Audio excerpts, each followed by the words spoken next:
students, இன்னைக்கு நம்ம பார்க்க வேண்டிய topic long run equilibrium of the firm and the group equilibrium. நிறுவனம் மற்றும் குழுக்களினுடைய நீண்டகால சமநிலை மற்றும் முழு சமநிலை அதை பற்றி தான் நம்ம பார்க்க போகிறோம்.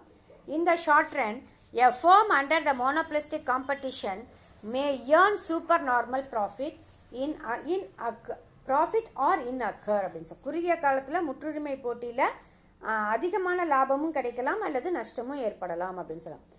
But in the long run, the entry of the new firms in the industry will wipe out the supernormal profit earned by the existing firms. ஆனால் நீண்ட காலத்தில் பார்க்கும்போது தொழிற்சாலைகள் தொழில் நிறுவனங்கள் பார்த்திங்கன்னா புதிய புதிய நிறுவனங்கள் அதாவது ஆரம்பிக்கிறதுனால நிறைய நிறுவனங்கள் உருவாகிறதுனால அந்த இடத்துல லாபம் அப்படிங்கிறது இல்லாமல் போயிடும் அப்படின்னு சொல்லுவாங்க. அதான் பட் இந்த long run the entry of the new firms புதிய நிறுவனங்கள் உருவாக ஆரம்பித்தாலே ஆட்டோமேட்டிக்காக அந்த சூப்பர் நார்மல் ப்ராஃபிட்னு சொல்லக்கூடிய அந்த மிகை லாபம் அப்படிங்கிறது இருக்காது அப்படின்னு சொல்லலாம். The entry of new firms and exist of loss making firm will result in the normal profit for the firm in the industry. அதனால் பொதுவாக பார்த்தீங்கன்னா நிறைய நிறுவனங்கள் உள்ளுக்குள்ளே நுழையிறதுனால நஷ்டமடைந்த நிறுவனங்கள் வெளியே போகிறதுனாலையும் இயல்பான லாபங்கள் தான் அந்த நிறுவனங்களுக்கு கிடைக்கும் அப்படின்னு சொல்லலாம். இந்த long run AR is more elastic or flatter. பொதுவாகவே பார்த்தீங்கன்னா இன்றைக்கி நீண்ட காலத்தில் பார்த்தீங்கன்னா ஏஆர் கோடு அதிக நெகிழ்ச்சியுடையதாக அல்லது தட்டையாக அது காணப்படும் அப்படின்னு சொல்கிறாங்க. அதுக்கு அடுத்தது என்ன சொல்கிறாங்க அப்படின்னு பார்த்தோம்னா இந்த டயக்ராம் நமக்கு பார்த்தா தெரியும். Substitutes they are available, hence the firms will earn normal profit அப்படின்னு சொல்கிறாங்க. அதாவது பார்த்தீங்கன்னா இன்றைக்கி இதோட எக்ஸ்ப்ளனேஷன் என்ன கொடுத்துருக்காங்க அப்படின்னு நம்ம பார்க்கும்பொழுது சப்ஸ்டிடியூட்ஸ்னால் இன்றைக்கி பதிலீட்டு பண்டங்கள் நிறையா கிடைக்கிறதுனால இயல்பான லாபங்கள் தான் கிடைக்கும் அப்படின்னு சொல்லலாம். இந்த diagram equilibrium is achieved at the point E. அதாவது பொதுவாகவே ஈக்குவலிபிரியம்னாலே பாயிண்ட் இ எந்த இடத்துல கிடைக்குதோ அதுதான் சமநிலை அப்படின்னு நம்ம சொல்லுவாங்க. தென் இந்த ஈக்குவலிபிரியம் அவுட்புட் இஸ் அதாவது ஈக்குவலிபிரியம் எப்போ கிடைக்குதுன்னா ஓஎம் அப்படிங்கிற அளவில் அதாவது என்ன சொல்லியிருக்காங்க எம் அதாவது குவான்டிட்டி அளவு உற்பத்தி அவுட்புட் அப்படின்னு சொல்லுவாங்க. ஸோ எக்ஸாக்சிஸில் அது இருக்குது. இந்த equilibrium point is OM and equilibrium price is OP. So சமநிலை விலைங்கிறது ஓபி, சமநிலை உற்பத்திங்கிறது பார்த்தீங்கன்னா ஓஎம் அப்படின்னு சொல்லலாம். The average revenue at the equilibrium output is MQ and the average cost is also MQ அப்படின்னு சொல்லலாம். ஸோ இன்றைக்கி வருவாய் அப்படின்னு நம்ம பார்க்கும்போது எம்கியூ அப்படிங்கிற அளவில் வருவாய் இருக்குது அப்படின்னு சொல்லுவாங்க. செலவும் பார்த்தீங்கன்னா இந்த இடத்துல பார்த்தீங்கன்னா ஓபி அப்படிங்கிற அளவில் செலவு இருக்குது அப்படின்னு சொல்லலாம். This in the long run under the monopolistic competition there is a equilibrium when AR equal to AC. So சமநிலை அப்படிங்கிறது பார்த்தீங்கன்னா இந்த முற்றுரிமை போட்டியில் AR equal to ACயும் MC equal to AR அதுதான் சமநிலை அப்படின்னு சொல்கிறாங்க. It means that the firms earn normal profit. இந்த மாதிரி ஒரு சூழ்நிலைகளில் தான் இயல்பான ஒரு லாபத்தை அது கிடைக்கும் அப்படின்னு சொல்லுவோம். So AR is tangent to the long run cost LAC the curve at a Q. So நீண்ட காலத்தில் பார்த்தீங்கன்னா இந்த சராசரி செலவு கோடு ஒரு தொடுகோடாக கியூங்கிற புள்ளியில் அது அமைஞ்சிருக்கு அப்படின்னு சொல்கிறாங்க. அடுத்தது என்ன சொல்கிறாங்க அப்படின்னு நம்ம பார்க்கும்போது எஸ் அந்த ஒரு எக்ஸ்பிளனேஷன் ஒரு இது கொடுத்துருக்காங்க இல்லையா அந்த பாக்ஸில் the only condition for the equilibrium in the short run அப்படின்னு சொல்லுவோம். குறுகிய காலத்தில் சமநிலைக்கான ஒரே ஒரு நிபந்தனை என்னன்னா MC equal to MR. இந்த டூ கண்டிஷன்ஸ் ஃபார் ஈக்குவலிபிரியம் இந்த லாங் ரன் நீண்ட காலத்தில் இருக்கக்கூடிய சமநிலைக்கு என்ன கண்டிஷன் அப்படின்னா MC equal to MR and AC equal to AR அப்படின்னு சொல்கிறாங்க. அடுத்தது பார்க்கும்பொழுது வேஸ்ட் ஆஃப் மோனோபலிஸ்டிக் காம்படிஷன் முற்றுரிமை போட்டியினுடைய வீண் செலவுகள் என்னன்னா மொத்தம் 5 வகையான செலவுகளை நமக்கு சொல்லியிருக்காங்க. ஃபர்ஸ்ட் பார்த்தீங்கன்னா ஐடியல் கெப்பாசிட்டி அப்படின்னா வீணாக்கப்பட்ட சக்தி அப்படின்னு சொல்லுவோம். Unutilised capacity is difference between the optimum output that can be reproduced and the actual output produced by the firm அப்படின்னு சொல்லுவோம். அதாவது இன்னைக்கு வீணாக்கப்பட்ட சக்தி அப்படிங்கிறது நம்ம எந்த அளவுக்கு உற்பத்தி பண்ணணும்னு நினைக்கிறோமோ அதுவும் ஆனால் நம்ம நினைக்கிறது ஒரு இதுவும் ஆனால் உண்மையிலுமே நம்ம என்ன உற்பத்தி பண்ணியிருக்கோம் அப்படிங்கிறதுக்கும் இது ரெண்டுக்கும் உள்ள வித்தியாசம் தான் இந்த இடத்துல ஐடியல் கெப்பாசிட்டி அப்படின்னு சொல்லலாம். நம்ம நினைக்கிற அளவும் ப்ளஸ் ஆனால் நம்ம உற்பத்தி செஞ்ச அளவுக்கு ரெண்டுக்கும் உள்ள வித்தியாசம் அப்படின்னு சொல்லலாம். தென் அதான் அந்த difference between the optimum output and it can be produce in the actual output நம்ம நினைச்சதுக்கும் உற்பத்தி பண்ணதுக்கும் உள்ள வித்தியாசம். இந்த long run monopolistic firm produces deliberately output which is less than the optimum output, that is the output corresponding to the minimum average cost அப்படின்னு சொல்லுவோம். இன்றைக்கு வந்து பார்த்தீங்கன்னா நிறுவனம் நீண்ட காலத்தில் பார்த்தீங்கன்னா நிறுவனங்கள் குறைந்த அளவுக்கு தான் வந்து என்ன செய்கிறாங்கன்னா செலவு செய்கிறாங்க, சராசரி செலவு இருக்குன்னு சொல்லுவாங்க. ஏன்னா இன்னைக்கு அவங்க நினைக்கிற அளவுக்கு அவங்களால என்ன செய்ய முடியல, உற்பத்தியினுடைய அளவை கொண்டு வர முடியலை அப்படின்னு சொல்லலாம். குறைந்த அளவுக்கு தான் உற்பத்தியை கொண்டு வராங்க அப்படின்னு சொல்லலாம். Is less than the optimum output, that is the output corresponding to the minimum average cost அப்படின்னு சொல்கிறாங்க. ஏன்னா குறைவான அந்த செலவு தான் அதுக்கு கொண்டு ஆகுது அப்படின்னு சொல்லுவாங்க. This is done so mainly to create artificial scarcity and rise the price. வேறு வழி எல்லாமே செயற்கையான முறைகளில் ஒரு பற்றாக்குறை உருவாக்கி அதன் மூலமாக விலையினுடைய அளவை அதிகரிக்கிறதுக்கான டெக்னிக் தான் இது அப்படின்னு சொல்லலாம். This leads to excess capacity which is actually a waste of monopolistic competition அப்படின்னு சொல்லலாம். அதாவது இன்னைக்கு வந்து முற்றுரிமை போட்டியில் வந்து இந்த சக்திகள் வந்து வீணாக்கப்படுகிறது அப்படின்னு சொல்லலாம். இந்த டயக்ராம் 5.9 என்ன சொல்கிறாங்கன்னா MF quantity of output refers to unused capacity. இன்னைக்கு MFங்கிற அளவில் உற்பத்தி செய்யப்பட்ட சக்தி. ஆனால் OF அளவில் வந்து பார்த்தீங்கன்னா உற்பத்தி செய்யப்படுறது அந்த சமுதாயத்துக்கு குறைந்த விலையில் கிடைச்சிருக்கும். ஆனால் இவங்க உற்பத்தி செஞ்ச அளவு வெறும் MF தான். ஸோ அதெல்லாம் உற்பத்தியோட அளவு குறைஞ்சிருக்கு அப்படின்னு சொல்கிறாங்க. அடுத்தது அன்எம்ப்ளாய்மெண்ட், வேலையின்மை அப்படின்னு நம்ம சொல்கிறாங்க. Under monopolistic competition the firms produce less than optimum output. As a result, the productive capacity is not used to the fullest extent. This will lead to the unemployment of human resources also அப்படின்னு சொல்கிறாங்க. இன்றைக்கி முற்றுரிமையாளர் போட்டியில் பார்த்தீங்கன்னா நிறுவனங்கள் வந்து தான் விரும்பத்தக்க அளவில் உற்பத்தி அளவை வந்து குறைவாக தான் உற்பத்தி செய்கிறதுனால வளங்கள், அதுக்கு என்ன அர்த்தம்னா வளங்களை வந்து அவங்க முழுமையாக பயன்படுத்தலை அப்படின்னு. ஸோ வளங்களை பயன்படுத்துறதுனால வேலை வாய்ப்புகள் குறைஞ்சிக்கிட்டு போயிடுது அப்படின்னு சொல்கிறாங்க. அடுத்த தேர்ட் ஒன் பார்த்தீங்கன்னா அட்வர்டைஸ்மெண்ட், விளம்பரம். There is a lot of waste in competitive advertisements under the monopolistic competition. இன்னைக்கு முற்றுரிமை போட்டியில் பார்த்தீங்கன்னா போட்டியினுடைய காரணத்தினால நிறைய விளம்பரத்துக்காக அதிகமாக செலவு செய்ய வேண்டிய ஒரு சூழ்நிலை அப்படின்னு சொல்லலாம். Then the wasteful and competitive advertisements lead to high cost of consumers. அப்போ அவங்க என்ன செய்வாங்கன்னா அந்த விளம்பரத்துக்கான செலவுகளையும் சேர்த்து அந்த நுகர்வோரினுடைய வாங்கக்கூடிய பொருட்களையும் அதை என்ன பண்ணுவாங்க, இம்போஸ் பண்ணிடுவாங்க அப்படின்னு சொல்லுவாங்க. அப்போ அந்த விளம்பரங்களில் வந்து என்ன செய்கிறாங்க, it is also claim that advertisement cheat the consumers by giving false informations about the product. ஆனால் அந்த பொருளை பற்றி ஒரு தவறான உண்மைக்கு மாறான தகவல்களை வந்து கொடுத்து நுகர்வோர்களை ஏமாற்றுறாங்க விளம்பரங்கள் மூலமாக அப்படின்னு சொல்கிறாங்க. அடுத்தது நம்ம பார்க்கக்கூடிய too many varieties of goods. இன்றைக்கி பல்வேறு விதமான பண்டங்கள் இருக்குது அப்படின்னு சொல்லலாம். Introduce too many varieties of a good is another waste of monopolistic competition அப்படின்னு சொல்லலாம். ஏன்னா இன்னைக்கு பல வகையான பண்டங்கள் இன்னைக்கு சமுதாயத்தில் இன்னைக்கு நடைமுறையில் வந்துச்சு. தென் the goods differ in size, shape, style and color. இன்னைக்கு நிறைய அதோடைய சுவைகள், அதோடைய தரம், வடிவம் எல்லாமே வந்து இன்னைக்கு நிறைய மாறுபட்டு இருக்கு அப்படின்னு சொல்லலாம்.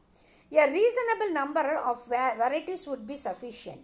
Cost per unit can also be reduced if only a few varieties are produced in larger quantity instead of larger varieties with a small quantity அப்படின்னு சொல்லலாம். அதனால் இன்றைக்கி பல வகையான பண்டங்கள் வந்து பண்டங்களுடைய அளவுகள் வந்து என்ன சொல்லலாம் போதுமானதாக இருந்தால் கூட சில பொருட்கள் வந்து பார்த்தீங்கன்னா அதிக அளவு உற்பத்தி செய்கிறதுனால அந்த பண்டத்திற்கான செலவு வந்து குறைஞ்சி போயிடுது அப்படின்னு. ஏன்னா அது விற்பனை குறைவதனால கண்டிப்பாக உற்பத்தியோட அளவு அந்த இடத்துல பாதிக்கப்படுது அப்படின்னு சொல்கிறாங்க. அடுத்தது பார்த்தீங்கன்னா எஸ் இன்எஃபிஷியன்ட் ஃபார்ம்ஸ் அப்படின்னா செயல்திறன் குறைந்த நிறுவனங்கள் அப்படின்னு சொல்லுவோம். அதாவது இன்றைக்கி விளம்பரங்கள் மூலமாக அந்த பொருளுடைய தரம் இருக்கா இல்லையா அப்படிங்கிறதெல்லாம் பார்க்கறதில்ல. விளம்பரம் பண்ணது மூலமாக ஒரு அட்ராக்ட் ஆகி அந்த பொருளுடைய தரத்தை பற்றி தெரியாமலேயே என்ன செய்கிறாங்க, நிறைய பேர் வாங்குறாங்க. அப்போ இன்றைக்கி மார்க்கெட்டில் பார்த்திங்கன்னா அந்த மாதிரி ப்ராடக்ட்டுக்கு அதிக முக்கியத்துவங்கள் இருக்கிறதுனால குவாலிட்டியான பொருட்களுடைய இம்பார்ட்டன்ஸ் குறைஞ்சி தான் போயிருக்கு அப்படின்னு சொல்லலாம். அதனால் அந்த மாதிரி நிறுவனங்கள் வந்து இன்றைக்கி இழுத்து மூட வேண்டிய ஒரு சூழ்நிலைகள் ஏற்படுது. இன்எஃபிஷியன்ட் ஃபார்ம்ஸை வந்து வெளியே அனுப்புவதற்கான வாய்ப்புகள் இல்லை அப்படின்னு சொல்கிறாங்க. Under monopolistic competition, inefficient firms charge prices higher than their marginal cost. அதாவது அந்த இறுதிநிலை செலவை விட அதிகமான விலைக்கு கூட இன்னைக்கு ஒரு பொருளை விற்று வாங்குறாங்க அப்படின்னு சொல்லலாம். செலவை குறைச்சி விலையை அதிகப்படுத்தி கூட வாங்குறாங்க அப்படின்னு சொல்லலாம். Such a type of inefficient firms should be kept out of the industry. அந்த தொழிலை விட்டெல்லாம் அவங்க நிறுவனங்களை விட்டெல்லாம் அவங்க வெளியேற்றுவதற்கான வாய்ப்புகள் இல்லை அப்படின்னு சொல்லலாம். But the buyer's preference for such a products mostly due to emotions enables in the inefficient firms to continue to exist அப்படின்னு சொல்லலாம். ஏன்னா இன்றைக்கி வந்து நுகர்வோர்கள் வந்து ஒரு எமோஷன்ஸ் உணர்வுகளுக்கு முக்கியத்துவங்கள் அதிகமாக கொடுக்கறதுனால தான் இந்த மாதிரி ஒரு சூழ்நிலைகள் ஏற்படுது அப்படின்னு சொல்லலாம். efficient firms cannot drive out the inefficient firms because sometimes the efficient firms may not able to spend money on attractive advertisement to lure of buyers. ஏன்னா இன்றைக்கி ஒரு நல்ல தரமான பொருட்களை கொடுக்கக்கூடிய தொழில் நிறுவனங்கள்னால விளம்பரங்கள் படுத்த முடியாத ஒரு சூழ்நிலைகள் ஏற்படுது அப்படின்னு சொல்கிறாங்க. அதனால் அவங்கள கண்டினியூவாக அவங்களுடைய திறமைகளை வந்து அவங்களால வெளிப்படுத்த முடியறதில்ல அப்படின்னு சொல்கிறாங்க. அந்த பொருளுடைய ரீச் பண்ண முடியல டக்குன்னு. ஸோ அட்ராக்ட் பண்ண முடியல அந்த விளம்பரங்கள் மூலமாக. அந்த அளவுக்கு அவங்கக்கிட்ட அந்த என்ன சொல்ல முடியாது, அந்த அளவுக்கு சப்போர்ட் கம்மியாக இருக்குது அப்படின்னு சொல்லலாம். In reality, the consumers are mostly emotional rather than the rational. As stated by Richard Taylor, the Nobel Prize winner for the year 2017, rational decisions are made by mind, emotional decisions are made by heart. அதாவது 2017 Nobel பரிசு பெற்ற Richard டோலருங்கிறவர் என்ன சொல்கிறாருன்னா, இன்றைக்கி நுகர்வோர்கள்ங்கிறது உணர்ச்சி வசப்பட்டவர்கள். அதனால் அவங்க பொருளுடைய தரம் அதெல்லாம் பிரித்தெடுத்து பார்க்குறதே கிடையாது அப்படின்னு சொல்கிறாங்க. ஏன்னா பகுத்தறிவுங்கிறது மனம் சம்மந்தப்பட்டது. ஆனால் உணர்ச்சிங்கிறது பார்த்திங்கன்னா உணர்ச்சி வயப்பட்டவனுக்கு வந்து அந்த எமோஷ்னலை தான் அவங்க சூஸ் பண்ணிக்கிறாங்களே ஒழிய பகுத்தறிந்து அவங்க எந்த முடிவுகளும் எடுக்கிறதில்ல அப்படின்னு சொல்லி. அடுத்தது பார்க்கும்போது டியோபொலி அப்படின்னு சொல்கிறாங்க. டியோபொலி அப்படின்னா இந்த இடத்துல இருவர் முற்றுரிமை அப்படின்னு நம்ம சொல்லலாம். Duopoly is a special case in the theory of the oligopoly in which there are only two sellers. So இதில் பார்த்திங்கன்னா தனிப்பட்ட இரு விற்பனையாளர்களை கொண்டது தான் இந்த மார்க்கெட் அப்படின்னு சொல்லலாம். Both the sellers are completely independent and no agreement exists between them. Even though they are independent, a change in the price and output of one will affect the other and may set a chain of reactions. A seller may however assume that his revival and unaffected by what he does. In the case he takes only his own direct influence in the price அப்படின்னு சொல்கிறாங்க. அதாவது பார்த்திங்கன்னா இன்றைக்கி ரெண்டு விற்பனையாளர்கள் வந்து தனித்து செயல்படுறதுனால இவங்களுக்குள்ள எந்த விதமான அக்ரிமெண்ட் ஒப்பந்தங்களும் கிடையாது. அதனால் என்ன செய்வாங்கன்னா இவங்க உற்பத்தி செய்யக்கூடிய அந்த பொருட்கள் விலையும் சரி உற்பத்தியும் சரி அவங்கவுங்களுக்குடைய நாலேஜ் என்னவோ அதுக்கு தகுந்த மாதிரி தான் வந்து உற்பத்தி செய்வாங்க அப்படின்னு சொல்லியிருக்காங்க. அந்த அளவுக்கு அவங்க இண்டிபெண்ட்டாக சுதந்திரமாக உடையவங்களாக இருப்பாங்க அப்படின்னு சொல்லலாம். ஆனால் ஒருத்தருடைய ஒரு பொருள்னால இன்னொருத்தருடைய இது வந்து உற்பத்தி நடவடிக்கைகளை பாதிப்பு ஏற்படுத்தாது அப்படின்னு அவங்களே நினச்சிக்குவாங்க. அதனால் அவங்களே என்ன செஞ்சுக்கணும், விலையை அவங்களே நிர்ணயம் செஞ்சுக்குவாங்க அப்படின்னு சொல்கிறாங்க. அதுக்கு முன்னாடி பார்த்திங்கன்னா மோனோஸ்பனி அப்படின்னு ஒன்று கொடுத்துருக்காங்க இல்லையா. மோனோஸ்பனினா என்ன அப்படின்னு நம்ம பார்க்கும்போது வாங்குவோர் முற்றுரிமை அப்படின்னு சொல்கிறாங்க. Monospony is a market structure in which there is only one buyer of your goods and services. ஒரு அங்காடி அமைப்பில் பண்டங்கள் மற்றும் பணிகளை வாங்கக்கூடிய ஒரே ஒருவர் இருந்தால் அதுக்கு பேர் தான் வாங்குவோர் முற்றுரிமை அப்படின்னு சொல்கிறாங்க. Then if there is only one customer for a certain good, அந்த குறிப்பிட்ட அந்த பண்டத்துக்கு ஒரே ஒரு நுகர்வோர் தான் வாடிக்கையாளராக இருப்பாங்க. Monospony power in the market for that good. Monospony is analogs to monospony, but monospony has market power on the demand side rather than on the supply side அப்படின்னு சொல்லலாம். ஸோ இன்றைக்கி பார்த்தீங்கன்னா முற்றுரிமையும் சரி இல்லை வாங்குவோர் முற்றுரிமையும் சரி ரெண்டும் ஒரே மாதிரி இருந்தால் கூட இன்றைக்கி தேவையான பக்கத்துக்கும் முற்றுரிமை அங்காடியில் பார்க்கும்போது அளிப்பு பக்கத்துலையும் அவங்க ஆதிக்கம் செலுத்துவாங்களா இருப்பாங்க அப்படின்னு சொல்கிறாங்க. அடுத்தது பார்த்திங்கன்னா பைலேட்ரல் மோனோஸ்பனி அப்படின்னா இருமுக முற்றுரிமை அப்படின்னு சொல்கிறாங்க. அப்படின்னா என்ன அப்படின்னா bilateral மோனோஸ்பனி refers to a market situation in which a single producer monopolist of a product faces a single buyer monopolist of that product அப்படின்னு சொல்கிறாங்க. தென் இந்த இடத்துல பார்த்திங்கன்னா இருமுக முற்றுரிமை அப்படிங்கிறது பார்த்திங்கன்னா ஒரு உற்பத்தியாளர் அதாவது முற்றுரிமையாளர், இன்னொரு வேர்ட் பார்த்திங்கன்னா வாங்குபவர்னா வாங்கும் முற்றுரிமையாளர், அந்த பொருளுக்கு மட்டும் இவங்க தான் இருப்பாங்க அப்படின்னு சொல்கிறாங்க. அடுத்து நம்ம பார்க்கக்கூடியது கேரக்டரிஸ்டிக்ஸ் ஆஃப் டியோபொலி அப்படின்னா இருவர் முற்றுரிமையுடைய பண்புகள் என்னென்ன இயல்புகள் என்னென்ன அப்படின்னு பார்க்கும்போது each seller is fully aware of his rivals motive and actions. அது ஒவ்வொரு விற்பனையாளர்களும் போட்டியாளருடைய நோக்கம் மற்றும் செயல்பாடுகளை முழுமையாக அறிந்திருப்பாங்க அப்படின்னு சொல்கிறாங்க. தென் both sellers May Kollur the agree on all matters regarding the sale of commodity அப்படின்னு சொல்கிறாங்க. இரண்டு விற்பனையாளர்கள் உடன்பட்டு இருப்பாங்க அப்படின்னு சொன்னாங்க. They may enter into the cut throat competition அப்படின்னு. இவங்களுக்கு வந்து பார்த்தீங்கன்னா போட்டிகள் இருக்கும் அப்படின்னு சொல்கிறாங்க. அதாவது முறையற்ற போட்டிகள் இருக்கும் அப்படின்னு சொல்லலாம். There is no product differentiation அப்படின்னா உற்பத்தி பண்டங்களில் வேறுபாடுகள் இல்லைன்னு சொல்லலாம். They fix the price of their product with a view to maximising the profit அப்படின்னு சொல்லலாம். அதாவது தங்களுக்கு உற்பத்தி செய்யக்கூடிய பண்டத்திற்கு விலை அதிகம் நிர்ணயித்து அதற்கான லாபம் பெறுவது இவங்களுக்கு மிக முக்கியமான ஒரு நோக்கமாக இருக்கும் அப்படின்னு சொல்லலாம். அடுத்தது ஒலிகோபலி. ஒலிகோபலினா சில்லோர் முற்றுரிமைன்னு சொல்லுவாங்க. Oligopoly is a market situation in which there are too few firms selling homogeneous or differentiated products. Examples are oil and gas. It is difficult to pinpoint the number of firms in competition among the few. With only a few firms are in the market action, one firm is likely to affect the others. சில்லோர் முற்றுரிமை அப்படின்னு நம்ம பார்க்கும்போது சில நிறுவனங்கள் தான் ஒரே மாதிரியான அல்லது வித்தியாசமான பண்டங்களை உற்பத்தி செய்யும்.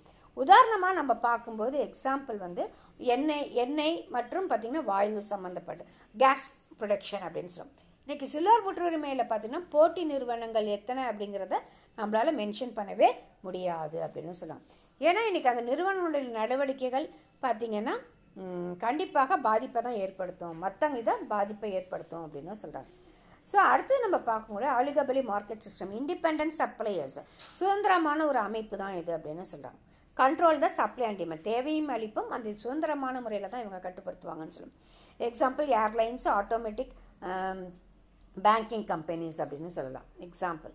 இப்போ ஃபீச்சர்ஸ் ஆஃப் ஆலிகோபலினா சில்லோர் முற்றுனுடைய இயல்புகள் என்னென்ன அப்படின்னு நம்ம பார்க்கும்போது few large firms அப்படின்னா very few big firms own their major control of the whole market by producing the major portion of the market demand அப்படின்னு சொல்லி. இன்றைக்கி வந்து பார்த்திங்கன்னா சில பெரிய நிறுவனங்களே அடிக்கடி வந்து என்ன செய்கிறாங்கன்னா நிறுவனங்கள் கூட இன்றைக்கி வந்து உற்பத்தி மற்றும் தேவையில் வந்து கட்டுப்படுத்தக்கூடிய ஒரு சூழ்நிலைகள் இருக்குது அப்படின்னு சொல்லலாம். அது பெரிய நிறுவனங்களே உற்பத்தியும் தேவையும் கட்டுப்படுத்தியிருக்காங்க அப்படின்னு சொல்லலாம். இன்டர்டிபெண்டன்ஸ் அமாங் ஃபர்ம்ஸ் நிறுவனங்கள் ஒன்றே ஒன்று சார்ந்து இருக்கும்னு சொல்லலாம். The price and the quality of decisions of a particular firm are depend on the price and quality decisions of the rival firms அப்படின்னு சொல்லி. இன்றைக்கி நிறுவனத்துக்கு நிறுவனம் பார்த்தீங்கன்னா விலையினுடைய மாற்றம் உற்பத்தியினுடைய அளவிலையும் மாற்றங்கள் ஏற்படுது. அதே சமயத்தில் பார்த்தீங்கன்னா இன்றைக்கி ஒவ்வொரு முடிவுகளும் அந்தந்த போட்டியை பொறுத்து சார்ந்திருக்கும் அப்படின்னு சொல்லலாம். குரூப் பிஹேவியர் குழு செயல்பாடு அப்படின்னு சொல்லுவாங்க. The firm under the oligopoly realise the importance of mutual cooperation அப்படின்னு நம்ம பார்க்குறோம். அதாவது பார்த்தீங்கன்னா இன்றைக்கி சில்லோர் முற்றுரிமை அப்படின்னு பார்க்கும்போது ஒற்றுமையுடன் செயல்பட ஒரு முக்கியத்துவத்தை இது உணர்த்துது அப்படின்னு சொல்லலாம். அட்வர்டைஸ்மெண்ட் காஸ்ட் செலவு, விளம்பர செலவு அப்படின்னு சொல்லலாம். The oligopolist could raise sales either by advertising or improving the quality of product அப்படின்னு சொல்கிறாங்க. ஸோ சில்லோர் முற்றுரிமைன்னு பார்க்கும்போது இன்றைக்கி விளம்பரம், உற்பத்தியினுடைய தரம் இதெல்லாம் காரணம் காட்டி அவங்க தன்னுடைய விற்பனையை அதிகரிப்பாங்க அப்படின்னு சொல்லலாம். நேச்சர் ஆஃப் த ப்ராடக்ட் பண்டத்தினுடைய தன்மை. Perfect oligopoly means homogeneous product and imperfect oligopoly deals with heterogeneous product. முற்றுரிமைங்கிறது ஒரே விதமாக சில்லோர் முற்றுரிமைனா ஒரே விதமான பொருட்களை உற்பத்தி செய்கிறது. நிறைக்குறை சில்லோர் முற்றுரிமைன்னு பார்க்கும்போது பலவிதமான பொருட்களை உற்பத்தி செய்கிறதையும் இது குறிக்குதுன்னு சொல்லலாம். ப்ரைஸ் ரெஜிடிட்டி அப்படின்னா மாறாத விலை அப்படின்னு சொல்லலாம். It implies that prices are difficult to be change. The oligopolist firms do not change their prices due to the fear of rivals reaction அப்படின்னு சொல்லலாம். அதாவது இன்றைக்கி பார்த்தீங்கன்னா விலை அப்படிங்கிறது பார்க்கும்போது மாற்றி அமைக்கக்கூடியது. இன்றைக்கி அங்காடியில் இது மிகப்பெரிய ஒரு கடினமானது ஒரு செயல்பாடாக இருக்குது. ஆனால் சில்லோர் முற்றுரிமை விலையை மாற்றாமல் இருப்பதற்கு இது ஒரு மிகப்பெரிய ஒரு காரணம். எதிராளி அதாவது போட்டி காம்படிட்டிவ் பார்த்திங்கன்னா இன்றைக்கி ஒரு மிகப்பெரிய ஒரு போட்டியாக ஏற்படுங்கிற ஒரு பயமும் இருக்குது அப்படின்னு சொல்லலாம். அடுத்தது பார்த்திங்கன்னா ஒரு comparison among the features of various markets அப்படின்னு நம்ம பார்க்கலாம். நம்பர் ஆஃப் ப்ரொடியூசர்ஸ் அண்ட் செல்லர்ஸ்னால் பர்ஃபெக்ட் காம்படிஷன் நிறைவு போட்டியில் இன்யூமரபிள்னா எண்ணற்றவர்கள். மோனோபொலினா முற்றுரிமை இல்லை ஒன்லி ஒரே ஒருவர் மட்டும். மோனோபொலிஸ்டிக் காம்படிஷனா லார்ஜ் அதிகமாக இருப்பாங்க. அடுத்த நம்பர் ஆஃப் த ப்ராடக்ட்னா உற்பத்தியினுடைய தன்மை. ஹோமோஜீனியஸ் பர்ஃபெக்ட் சப்ஸ்டிடியூட்னா இயல்பான ஒரே தன்மையுடைய பதிலீட்டு பண்டங்கள் இருக்கும். யூனிக் அப்படின்னா ஒரு தனித்தன்மை வாய்ந்த பொருட்களுக்கு இதுக்கு பதிலீட்டு பண்டங்கள் கிடையாது. டிஃப்ரென்ஷியேட்டட் ப்ராடக்ட்னா பல்வேறு விதமான பண்டங்கள் இருக்கும், நெருங்கிய பதிலீட்டு பண்டங்கள் கிடையாது. அடுத்தது பார்த்தீங்கன்னா இதுக்கு நெருங்கிய பதிலீட்டு பண்டங்கள் இருக்குது. அடுத்தது பார்த்தீங்கன்னா கண்ட்ரோல் த ஓவர் ப்ரைஸ் அப்படின்னா ப்ரைஸ் டேக்கர்னா விலை கட்டுப்பாடு, விலை மீது கட்டுப்பாடு அப்படிங்கிறது இந்த இடத்துல அங்காடியில் வந்து விலை ஏற்பவராக இருப்பாங்க. ப்ரைஸ் மேக்கர்னா விலையை நிர்ணயிப்பவராக இருக்காங்க. Some control depending on the branded லாயலிட்டினா முத்திரை அங்கீகாரம் பெற்ற ஓரளவு கட்டுப்பாடு உடையவர்களாக இருப்பாங்க. அடுத்து என்ட்ரி அண்ட் எக்ஸிஸ்ட்னா உட்புகுதல் அல்லது வெளியேறுதல் அப்படின்னு சொன்னால் ஃப்ரீ, தடை இல்லை. இதுக்கு வந்து பேரியர்ஸ் டு என்ட்ரினா தடை இருக்குது, ஃப்ரீ இதுக்கும் வந்து தடை இல்லை அப்படின்னு சொல்கிறாங்க.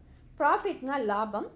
அப்நார்மல் ப்ராஃபிட்னா இந்த இடத்துல பார்த்தீங்கன்னா மிகை லாபமும் இருக்குது, லாஸ் இன் ஷார்ட் ரன் குறுகிய காலத்தில் நஷ்டமும் இருக்குது, நார்மல் ப்ராஃபிட் இருந்தால் லாங் ரன் நீண்ட காலத்தில் இயல்பு லாபம் இருக்கும் அப்படின்னு சொல்லுவாங்க. மோனோபலி ப்ராஃபிட்னா முற்றுரிமை லாபம்னு சொல்லுவாங்க. அப்நார்மல் ப்ராஃபிட் இன் ஷார்ட் குறுகிய காலத்தில் லாபம் இருக்கும், மிகை லாபம் இருக்கும், லாங் ரன்னில் பார்க்கும்போது இயல்பான லாபம் இருக்கும் அப்படின்னு சொல்லுவாங்க. ஸோ மார்க்கெட் நாலேஜ் அப்படின்னா கம்ப்ளீட் அப்படின்னு அர்த்தம், முழுமையாக இருக்கும் அப்படின்னு சொல்லலாம். அடுத்தது பார்த்தோன்னா இது முழுமையாக இருக்கும், அடுத்த பார்ஷியல் பகுதியாக இருக்கும் அப்படின்னு சொல்லலாம். அடுத்த ஏஆர் கர்வ்ஸ்னால் parallel to X axis perfectly elastic அப்படின்னா இந்த இடத்துல வந்து பார்த்தீங்கன்னா